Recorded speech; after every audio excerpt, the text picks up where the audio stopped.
시편 105편 25절부터 45절까지 함께 봉독합니다. 또 그 대적들의 마음이 변하게 하여 그의 백성을 미워하게 하시며 그의 종들에게 교활하게 행하게 하셨도다. 그리하여 그는 그의 종 모세와 그의 택하신 아론을 보내시니 그들이 그들의 백성 중에서 여호와의 표적을 보이고 함의 땅에서 징조들을 행하였도다. 여호와께서 흑암을 보내사 그곳을 어둡게 하셨으나 그들은 그의 말씀을 지키지 아니하였도다. 그들의 물도 변하여 피가 되게 하사 그들의 물고기를 죽이셨도다. 그 땅에 개구리가 많아져서 왕의 궁실에 있었도다. 여호와께서 말씀하신즉 파리 때가 오며 그들의 온 영토에 이가 생겼도다. 비 대신 우박을 내리시며 그들의 땅에 화염을 내리셨도다. 그들의 포도나무와 무화과나무를 치시며 그들의 지경에 있는 나무를 찍으셨도다. 여호와께서 말씀하신즉 황충과 수많은 메뚜기가 몰려와 그들의 땅에 있는 모든 채소를 먹으며 그들의 밭에 있는 열매를 먹었도다. 또 여호와께서 그들의 기력의 시작인 그 땅의 모든 장자를 치셨도다. 마침내 그들을 인도하여 은금을 가지고 나오게 하시니 그의 지파 중에 비틀거리는 자가 하나도 없었도다. 그들이 떠날 때 애굽이 기뻐하였으니 그들이 그들을 두려워함이로다. 여호와께서 낮에는 구름을 펴사 덮개를 삼으시고 밤에는 불로 밝히셨으며 그들이 구한즉 메추라기를 가져오시고 또 하늘의 양식으로 그들을 만족하게 하셨도다. 반석을 여신즉 물이 흘러나와 마른 땅에 강같이 흘렀으니 이는 그의 거룩한 말씀과 그의 종 아브라함을 기억하셨음이로다. 그의 백성이 즐겁게 나오게 하시며 그의 택한 자는 노래하며 나오게 하시고 여러 나라의 땅을 그들에게 주시며 민족들이 수고한 것을 소유로 가지게 하셨으니 이는 그들이 그의 율례를 가지고 그의 율법을 따르게 하려 하심이로다. 할렐루야. 아멘. 할렐루야. 오늘 주님과 함께 하시는 복된 하루가 되시길 주님의 이름으로 축원합니다. 오늘 정체성 선포 성경 읽기는 역대상 26장에서 29장까지입니다. 29장 끝에 보니까 다윗이 늙도록 부귀를 누리고 평안을 누리는 존귀를 누렸다. 이런 표현이 있습니다. 그래서 우리도 다윗처럼 끝까지 이런 모습이었으면 좋겠다 싶습니다. 한번 따라하겠습니다. 나는 다윗처럼 끝까지 믿음을 지키고 하나님의 복을 누릴 사람이다. 우리도 끝까지 믿음을 지켜서 하나님의 복을 놓치지 않는 그런 복된 삶이 되기를 소원합니다. 이 시편 105편에서 계속 하나님이 언약을 세우시고 언약을 성취하시는 그런 과정을 보여줍니다. 오늘 25절 이하에서도 계속해서 하나님이 언약을 성취하기 위해서 행하신 일들을 증거하고 있는데요. 25절에 보면 또 그 대적들의 마음이 변하게 하여 그의 백성을 미워하게 하시며 그의 종들에게 교활하게 행하게 하셨도다. 분명히 애굽에 들어가서 이제 민족을 이루게 되거든요. 그런데 그 민족을 이루니까 애굽이 위기를 느끼게 되죠. 야, 이놈들이 나중에 우리나라를 집어삼키면 어떻게 하지? 그래서 이제 마음이 변해서 요셉으로 인해서 이스라엘 사람들을 그렇게 이렇게 선하게 대하던 사람들이 자기들이 위기의식을 갖게 되니까 오히려 이제는 이스라엘 사람들을 미워합니다. 그리고 그들을 학대하고 온갖 고역을 시키고 그렇게 됩니다. 그들의 마음이 변하여 그의 백성을 미워하겠다. 그의 종들에게 교활하게 행하겠다. 왜 그랬을까? 분명히 하나님께서 요셉을 보내시고 또 야곱의 가족을 보내서 애굽에서 큰 민족을 이루게 하셨는데 근데 왜 이런 일이 일어났을까? 보면은 그래야 애굽의 정이 떨어지는 거예요. 하나님이 약속한 땅은 가나안이잖아요. 우리에게 하나님이 약속하신 땅은 새하늘과 새 땅, 천국인 줄로 믿습니다. 근데 이 땅이 너무 재미있으면요, 이 땅이 너무 행복하고 이 땅의 모든 게 너무너무 좋으면 뭐 굳이 천국 갈 이유가 없지 않습니까? 굳이 천국이 생각이 안 나는 거예요. 여기가 천국인데 뭐 왜 굳이 천국을 생각하겠습니까? 그러니까 이 애굽에 정이 떨어지게 하는 거예요. 그래야 나중에 가나안에 들어갔을 때도 애굽에 대한 아쉬움이 없는 거거든요. 근데 보세요. 그래도 이스라엘 백성들이 광야에서 조금만 힘들고 어려우면 무슨 얘기해야죠? 야, 그냥 애굽에 있지. 뭐하러 우리를 끌어내가지고 이렇게 고생시키냐고. 계속 모세를 원망하지 않습니까? 심지어는 반란을 일으켜서 차라리 우리 애굽으로 돌아가자. 이런 일까지 벌어져요. 이렇게 정 떨어지게 했는데도 그래도 계속 미련이 남거든요. 이 애굽에서 이스라엘 백성이 고난당하는 것을 왜 그랬을까? 가만히 보니까 가나안을 향해서 가려면 정이 떨어져야 되는 겁니다. 그렇다고 여러분이 뭐 세상 사는 동안에 일부러 정 떼려고 일부러 고생하지 마시고요. 일부러 고생하지 마시고 어떤 고난이 온다 할지라도 때로 시련이 온다 할지라도 그래 내가 이 세상에 여기서 내가 눌러앉아 살 거 아닌데 잘 이겨내야지. 잘 참아내야지. 왜? 우리 앞에는 하나님 나라가 예비되어 있으니까. 새하늘과 새 땅이 예비되어 있으니까. 그 나라를 바라보면서 고난도 시련도 역경도 잘 참아내고 견뎌내고 이겨내는 그런 우리가 되기를 주의 이름으로 축원합니다. 자, 그러니까 이제 이들이 하나님 앞에 부르짖겠죠. 하나님, 우리가 하나님 백성인데 왜 이렇게 고통과 어려움 당해야 됩니까? 하나님 앞에 부르짖게 돼요. 그때 출애굽기 2장에 보면 하나님이 그들을 돌보셨다 그랬어요. 권고했다. 저렇게 성경에 보면은 하나님이 그들을 돌보시면서 과거에 아브라함과 이삭과 야곱에게 하셨던 언약을 기억하시고 그 언약대로 이스라엘 민족을 건져내기로 하나님이 이제 시행을 하십니다. 하나님이 약속하셨으니까 계획은 늘 있었죠. 그 계획을 시행을 하십니다. 어떻게 시행합니까? 26절이요. 그리하여 그는 그의 종 모세와 그의 택하신 아론을 보내시니 모세와 아론을 세우셔서 모세와 아론을 통해서 이제 그 애굽에서 건져내고 가나안을 향해서 가게 합니다. 하나님의 약속이 성취되는 곳에 하나님은 필요한 사람을 필요한 곳에 필요한 때에 사용하신다는 사실을 우리가 잊지 말아야 합니다. 그 시대마다 하나님이 쓰시는 사람들이 있었어요. 오늘 2025년 4월 20일 이 시대에 하나님이 누구를 쓰시길 원하시겠습니까? 오늘 저와 여러분이 그 하나님 앞에 이 하나님의 때에 쓰임받는 복된 성도가 되기를 소원합니다. 그래야 돼요. 하나님이 아론과 모세와 아론을 세워서 쓰십니다. 그러면서 이제 그들을 끌어내기 위해서 바로가 말을 안 들으니까 27절부터 36절까지 보면은 온갖 재앙, 10가지 재앙을 일으키죠.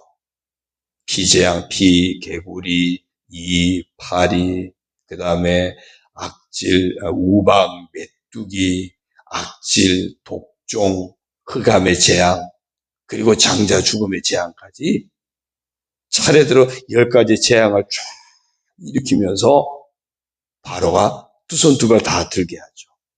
그 마지막이 36절에 여호와께서 그들의 기력의 시작인 그 땅의 모든 장자를 치셨도다.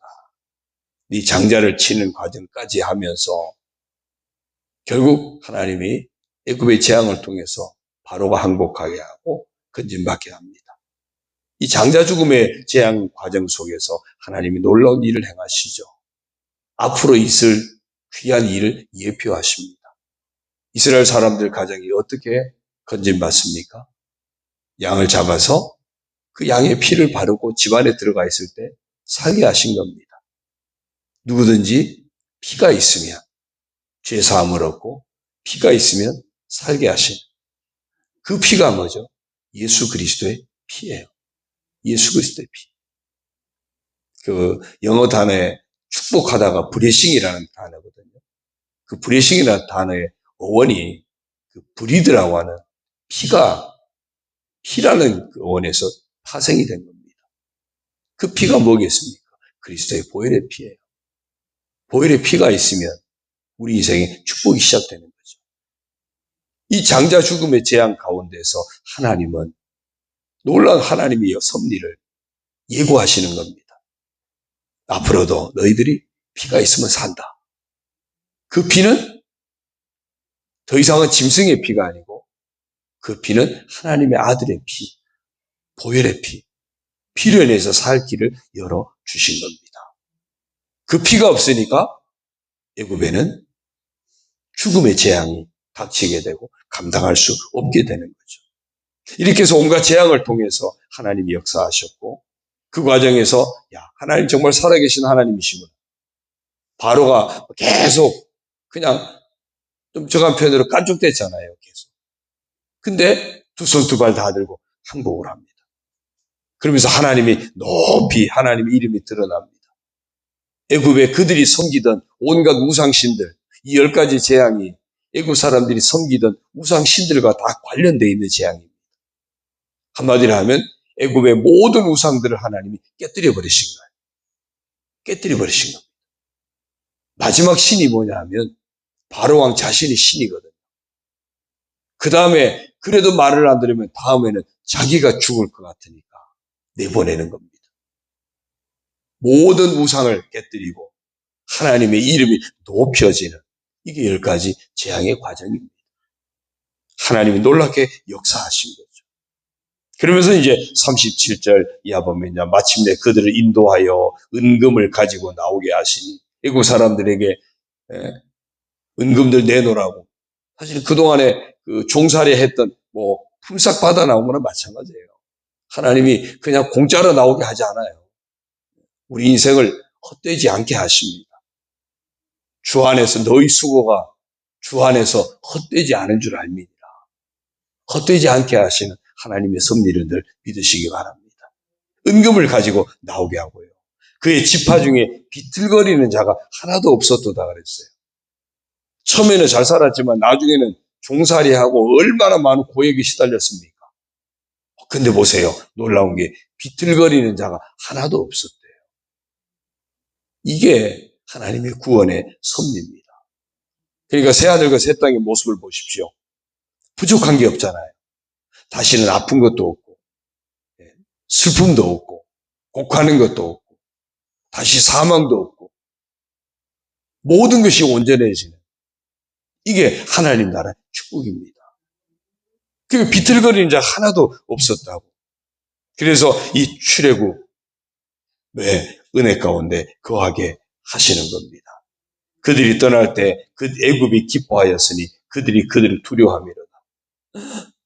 애굽이 이게 기뻐한 게 이스라엘 사람들 축하해서 기뻐한 게 아니죠. 이제 우리가 살았다. 안도의 한숨을 내쉬는 기쁨이에요. 이스라엘과 함께 있으면 우리가 다 죽게 생겼는데 그만큼 하나님의 이름이 높임을 받고 영광을 받으셨던 겁니다.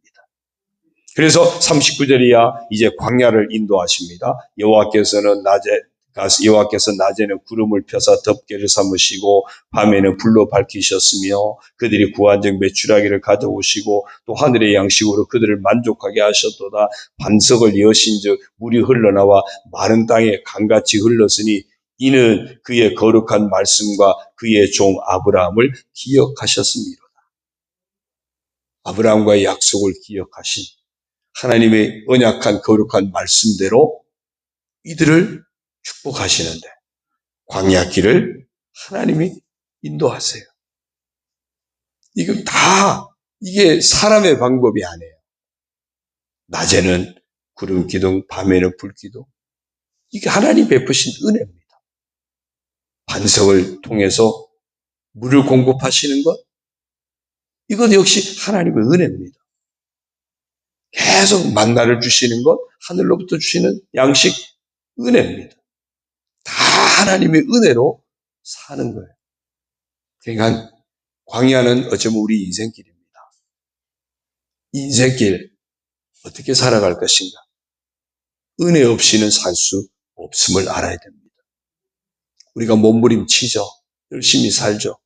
그러나 그것으로 사는 것이 아니라 때를 따라 우리에게 도우시는 은혜를 베푸셔야, 때를 따라 우리가 허락하시는 합당한 은혜가 있어야 우리는 살아가는 겁니다.